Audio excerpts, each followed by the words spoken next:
Doctor, കേൾവിശക്തി എന്ന് പറയുന്നത് ഏവർക്കും വളരെ അനുഗ്രഹീതമായ ഒന്നാണ്. കാരണം കേൾവിയിലൂടെ നമ്മൾ മനസ്സിലാക്കുന്ന ശബ്ദങ്ങളിലൂടെയാണ് നമ്മുടെ നിത്യജീവിതം തന്നെ മുന്നോട്ട് പോകുന്നത്. നമ്മുടെ ജീവിതത്തെ സന്തോഷകരമായി വെക്കുവാൻ കേൾവിശക്തി വളരെയധികം അത്യാവശ്യവുമാണ്.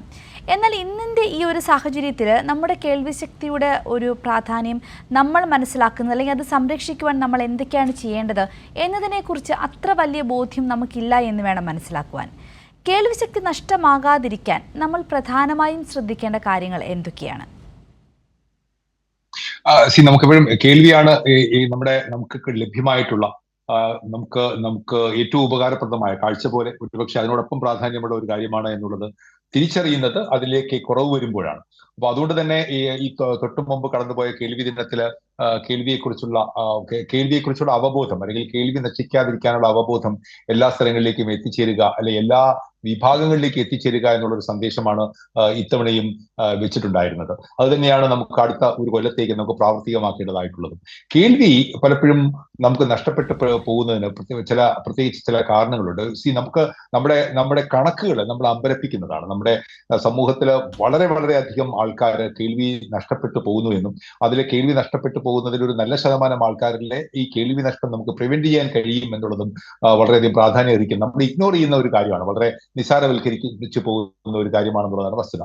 കേൾവി നഷ്ടപ്പെട്ടു പോകാതിരിക്കുവാനായിട്ട് നമുക്ക് കേൾവി ആദ്യം തുടക്കം മുതലുള്ള കാര്യങ്ങൾ നമുക്ക് പറഞ്ഞു നോക്കാം. നമ്മൾ ജനിക്കുമ്പോൾ തന്നെ ഇപ്പൊ എല്ലാ സർക്കാർ സ്വകാര്യ ആശുപത്രികളിലും ഒക്കെ തന്നെ കേൾവി പരിശോധിക്കുന്ന ഒരു സംവിധാനമുണ്ട്. ജനിച്ചു വീണാൽ തന്നെ കുട്ടിയുടെ കേൾവി പരിശോധിക്കുകയും ഒരു സ്ക്രീനിങ് ടെസ്റ്റ് ആണ്. ആ സ്ക്രീനിങ് ടെസ്റ്റിലൂടെ കേൾവി എത്രമാത്രം നഷ്ടപ്പെട്ടിരിക്കുന്നു അല്ലെങ്കിൽ എന്തെങ്കിലും ബുദ്ധിമുട്ടുണ്ടോ എന്ന് പരിശോധിക്കുകയും അതിനെ ഫോളോ അപ്പ് ചെയ്യുകയും ചെയ്യുന്നത് വളരെ പ്രാധാന്യം. ഇപ്പൊ എല്ലാ സ്ഥലങ്ങളിലും അത് ചെയ്യുന്നുണ്ട്. പക്ഷെ ആ ഒരു ഫോളോ അപ്പ് ഉണ്ടാകുന്നു എന്ന് ഉറപ്പാക്കണം. അതിൽ ഒരു പക്ഷേ നമുക്കത് കേൾവിയിൽ എന്തെങ്കിലും ഒരു സ്ക്രീനിങ് ടെസ്റ്റിൽ എന്തെങ്കിലും ബുദ്ധിമുട്ടുണ്ടായിട്ടുണ്ടെങ്കിൽ നാം അത് പരിശോധിക്കുകയും അത് ഏത് തരമാണ്, എന്ത് തരം കേൾവി കുറവാണെന്ന് പരിശോധിക്കുകയും അതിനനുസരിച്ച് ENT ഡോക്ടറുടെ നിർദ്ദേശങ്ങൾക്ക് അനുസരിച്ചുള്ള ടെസ്റ്റുകൾക്ക് വിധേയമാവുകയും ഒരു പക്ഷേ അതൊരു ജന്മനാ തന്നെ ഉണ്ടാകുന്ന ബുദ്ധിമുട്ടുകളാണെങ്കിൽ ആദ്യം തന്നെ അത് പരിഹരിക്കുന്നത് വളരെയധികം കാര്യം നമ്മൾ ആദ്യം തന്നെ പരിഹരിച്ചില്ലെങ്കിൽ നമുക്കൊരു പക്ഷേ കേൾവി ഫ്യൂച്ചർ ഡെവലപ്മെന്റ് കേൾവി നമ്മുടെ സംസാരത്തിനെ ബാധിക്കുകയും അത് കേൾവിയെ സ്ഥായിയായി ഇല്ലാതാക്കുകയും ചെയ്യും. പലപ്പോഴും ഈ കോക്ലിയർ ഇംപ്ലാന്റ് പോലെയുള്ള സർജറികൾ ആവശ്യമായി വരികയാണെങ്കിൽ, അത്യപൂർവമാണ് വരികയാണെങ്കിൽ, നമുക്ക് അത് ഏറ്റവും നേരത്തെ ചെയ്യുകയും കൃത്യമായ അതിനകത്തൊരു ഒരു പരിഹാരം ഉണ്ടാക്കുവാൻ കഴിയുകയും ചെയ്യും. പിന്നീടുള്ള ഘട്ടങ്ങളിലേക്ക് പോകുന്നതിന് വളരെ പ്രാധാന്യം അർഹിക്കുന്ന മറ്റൊരു കാര്യം ആണ് എനിക്ക് പറയാനുള്ളത്. ഇപ്പം സ്കൂൾ ഗോയിങ് ഏജ് ഗ്രൂപ്പിലുണ്ട്, കുറച്ചുകൂടെ വലുതാകുമ്പോഴുണ്ട്, അതിലെ ഘടകങ്ങളിലേക്ക് നമുക്ക് വരാം. പക്ഷെ ഏറ്റവും പ്രാധാന്യമുള്ളത് മലയാളികൾ വളരെ നോയ്സി പീപ്പിൾ ആണ്, വളരെ ശബ്ദം ആസ്വദിക്കുന്ന, അല്ലെങ്കിൽ ശബ്ദം ഒരു ബുദ്ധിമുട്ടാണെന്ന് തിരിച്ചറിയാത്ത വ്യക്തികളാണ്. അപ്പൊ അതാണ് ഒരു പക്ഷേ നമ്മുടെ ഈ കേൾവി നഷ്ടപ്പെട്ടു പോകുന്നതിന് പ്രധാനപ്പെട്ട കാരണങ്ങൾ ഈ ആധുനിക സമൂഹത്തിൽ നിൽക്കുന്നു എന്നുള്ളതൊരു വസ്തുതയാണ്. നമ്മൾ എപ്പോഴും ഉയർന്ന ശബ്ദത്തിൽ കേൾക്കാൻ ആഗ്രഹിക്കുകയാണ്.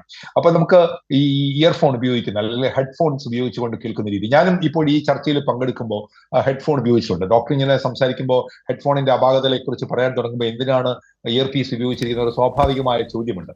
ഞാനൊരു ഏറ്റവും അതിനെക്കുറിച്ച് ഒറ്റ സെന്റൻസിൽ പറയുകയാണെങ്കിൽ, ഏറ്റവും ഒഴിവാക്കാൻ പറ്റാത്ത സാഹചര്യങ്ങളിൽ മാത്രം ഹെഡ്ഫോൺസ് ഉപയോഗിക്കുക. ഞാനിപ്പോൾ ഒരു സൂമിലൂടെ ഇതിൽ ചർച്ചയിൽ പങ്കെടുക്കുമ്പോൾ തീർച്ചയായിട്ടും എനിക്ക് ഉപയോഗിക്കേണ്ടതായി വരുന്നു എന്നുള്ളത് കൊണ്ടാണ് ഉപയോഗിക്കുന്നത്. പക്ഷെ അതിനെക്കാട്ടിയും പ്രാധാന്യം ഉപയോഗിക്കുന്ന രീതിയാണ്. ഉപയോഗിക്കുന്ന രീതി വളരെയധികം പ്രാധാന്യം അറിയിക്കുന്നു.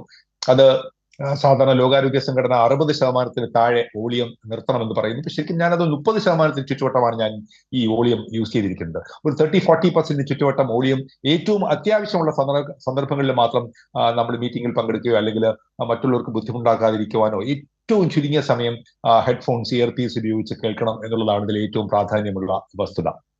രണ്ട്, നമുക്ക് നമ്മളിപ്പോ നമ്മുടെ കോവിഡോട് കൂടിയാണ് ഈ ഹെഡ്ഫോൺസ് നമ്മൾ ഉപയോഗിക്കുന്ന രീതിയിലും ഗണ്യമായ വർധനവുണ്ടായത്. ഇപ്പൊ ക്ലാസ്സുകളിൽ, സൂം മീറ്റിംഗിൽ പങ്കെടുക്കുന്നു, അല്ലെങ്കിൽ യൂട്യൂബിലൂടെ പഠിക്കാൻ ശ്രമിക്കുന്നു, അല്ലെങ്കിൽ യൂട്യൂബിലെ പല സിനിമകളും അല്ലെങ്കിൽ മറ്റു കാര്യങ്ങളും ആസ്വദിക്കുന്നു. അപ്പൊ അങ്ങനെയുള്ള സന്ദർഭങ്ങളിൽ തീർച്ചയായിട്ടും ഇയർഫോൺ ഉപയോഗിക്കരുത്. നേരെ സ്പീക്കറിൽ നിന്നും, ലാപ്ടോപ്പ് ആണെങ്കിലും മൊബൈൽ ഡിവൈസ് ആണെങ്കിലും അല്ലെങ്കിൽ ഐപാഡ് ആണെങ്കിലും എന്തിനാണെങ്കിലും ആ ഡിവൈസിലുള്ള വോളിയം ഉപയോഗിച്ചുകൊണ്ട് ഇത് കേൾക്കുന്നത് തന്നെയാണ് ഏറ്റവും ഉചിതമായ രീതി. പ്രത്യേകിച്ച് ധാരാളം സമയം പഠിക്കുന്ന വിദ്യാർത്ഥികളൊക്കെ 2-3 മണിക്കൂറും 4-5 മണിക്കൂറൊക്കെ ഇത് ഉപയോഗിക്കേണ്ടി വരും. അപ്പൊ അങ്ങനെ ഉപയോഗിക്കുന്ന സമയത്ത് തീർച്ചയായിട്ടും ഹെഡ്ഫോൺസ് ഉപയോഗിക്കാതിരിക്കുക. സ്പീക്കറിലേക്ക് സ്പീക്കർ ഫോൺസ് അല്ലെങ്കിൽ സ്പീക്കർ ഉപയോഗിച്ചുകൊണ്ട്, സിസ്റ്റത്തിന്റെ സ്പീക്കർ ഉപയോഗിച്ചുകൊണ്ട് നാം അത് കേൾക്കുകയും ചെയ്യുന്ന ഒരു രീതിയിൽ എത്തിച്ചേരേണ്ടതായിട്ടുണ്ട്. അത് ഒരു വസ്തുത. അടുത്ത വസ്തുത നമ്മൾ നോയ്സി സ്ഥലങ്ങളിലേക്ക് പോകുന്നു എന്നുള്ളതാണ്. ഫോർ എക്സാമ്പിൾ, നമ്മൾ സിനിമാ തിയേറ്ററിൽ പോകുന്നു. സിനിമാ തിയേറ്ററിൽ ഒരു 3 മണിക്കൂർ വളരെ വയലന്റ് ആയിട്ടുള്ള, വളരെ പാട്ടും ബഹളവും അടിയും ഒക്കെ കാണിക്കുന്ന ഒരു സിനിമയിൽ പലപ്പോഴും സിനിമാ ഹാളുകളിലൊക്കെ തന്നെ ഇതിന്റെ ഡെസിബൽ കണക്ക് ഏതാണ്ട് 70, 80, 100-നടുത്തേക്ക് പോകുന്നു എന്നുള്ളതാണ്. അപ്പോൾ ഒരു പ്രത്യേക പരിധിക്ക് മുകളിലേക്ക് ഇത്രയും സമയം നാം ശബ്ദം കേട്ടുകൊണ്ടിരിക്കുന്നത് കേൾവിയെ പരിപൂർണമായി നശിപ്പിക്കുക. അതാണ് ഇതിന്റെ അപകടം. ഇതൊരു ടെമ്പററി മെഷർ അല്ല. കാരണം ഉയർന്ന ശബ്ദം ഉള്ളിലേക്ക് കടന്നു ചെല്ലുമ്പോൾ നമ്മുടെ കേൾവിയെ സ്വീകരിച്ച് തലച്ചോറിലേക്ക് കൊണ്ടുപോകുന്ന ഹെയർ സെൽസ് എന്ന് പറയും. വെളിയിരിക്കുന്ന ഹെയർസ് അല്ല, ഇന്നർ ഇയറിലെ ഹെയർ സെൽസ് ആണ്. അതൊരു വളരെ സെൻസിറ്റീവ് ആയിട്ടുള്ള ഒരു സ്ട്രക്ചറാണ്. ആ സ്ട്രക്ചർ നശിപ്പിക്കപ്പെടും. അത് നശിപ്പിക്കപ്പെട്ട് കഴിഞ്ഞാൽ പരിപൂർണമായിട്ടും എന്നേക്കുമായും കേൾവി നഷ്ടപ്പെട്ടു പോകും എന്നുള്ളതാണ്. അതുകൊണ്ട് വളരെ നോയ്സി ആയിട്ടുള്ള സ്ഥലങ്ങളിൽ പോവുകയാണെന്നുണ്ടെങ്കിൽ ഇയർ പ്രൊട്ടക്ഷൻ നമുക്ക് പ്രാധാന്യം അറിയിക്കുന്നു നാം മനസ്സിലാക്കാതെ. സിനിമാ തിയേറ്റർ ആവാം, ഡിസ്കോത്തീക്കാവാം, അല്ലെങ്കിൽ കോളേജുകളിലെയും മറ്റ് സ്ഥലങ്ങളിലെയും ഒക്കെ പ്രോഗ്രാമുകളാകാം, രാഷ്ട്രീയ പാർട്ടികളുടെയും മതസംഘടനകളുടെയും ഒക്കെ പ്രോഗ്രാമുകളാകാം. തീർച്ചയായിട്ടും സ്പീക്കറിന്റെ അടുത്ത് നിൽക്കുക, ധൈര്യസമേതം പ്രോഗ്രാം ഓർഗനൈസേഴ്സിനോട് വോളിയം കുറച്ച് വെക്കണമെന്ന് കർശനമായി ആവശ്യപ്പെടുക. അവർ കേൾക്കില്ല. വളരെ രസകരമായ കാര്യങ്ങളുണ്ട്. മൈക്ക് ഓപ്പറേറ്ററിനോട് വോളിയം കുറയ്ക്കാൻ പറഞ്ഞാൽ അദ്ദേഹം കേൾക്കില്ല. കാരണം അദ്ദേഹത്തിന്റെ കേൾവി വളരെ നേരത്തെ തന്നെ നഷ്ടപ്പെട്ടു പോയിട്ടുണ്ടാവണം. അതുകൊണ്ട് വോളിയം കുറച്ച് വെക്കാൻ കർശനമായിട്ട് ആവശ്യപ്പെടുന്ന ഒരു രീതിയിലേക്ക്, ഒരു സംസ്കാരത്തിലേക്ക് നാം എത്തണം. അതിനുമപ്പുറം നമ്മൾ വണ്ടി ഓടിക്കുമ്പോൾ ആവശ്യമില്ലാത്ത സമയത്ത് നമ്മൾ വണ്ടി ഓടിച്ചു പോകുമ്പോൾ നമ്മൾ ഒരു ഹോൺ അടിക്കുക എന്ന് പറഞ്ഞാൽ എതിരെ വരുന്ന ഒരാളിനെ ആവശ്യമില്ലാത്ത സമയത്ത്, അതായത് ആക്സിഡന്റ് ഒഴിവാക്കാൻ വേണ്ടി മാത്രമേ ഹോൺ അടിക്കാവൂ. അല്ലാത്ത തരത്തിൽ നാം ഹോൺ അടിക്കുക എന്ന് പറഞ്ഞു കഴിഞ്ഞാൽ എതിരെ വരുന്ന ഒരാൾക്കാരനെ അസഭ്യവർഷം ഉപയോഗിക്കുന്നതിന് തുല്യമായിട്ട് കണക്കാക്കണം. അതാണ് പല വിദേശ രാജ്യങ്ങളിലും ആ ഒരു കോൺസെപ്റ്റോട് കൂടിയാണ് പോകുന്നത്. അപ്പൊ എയർ ഹോണുകൾ ഉപയോഗിക്കാതിരിക്കുക. നമ്മൾ ഹോണുകൾ ഉപയോഗിക്കുമ്പോൾ ഏറ്റവും കുറഞ്ഞ അത്യാവശ്യ സമയങ്ങളിൽ മാത്രം ഉപയോഗിക്കുക.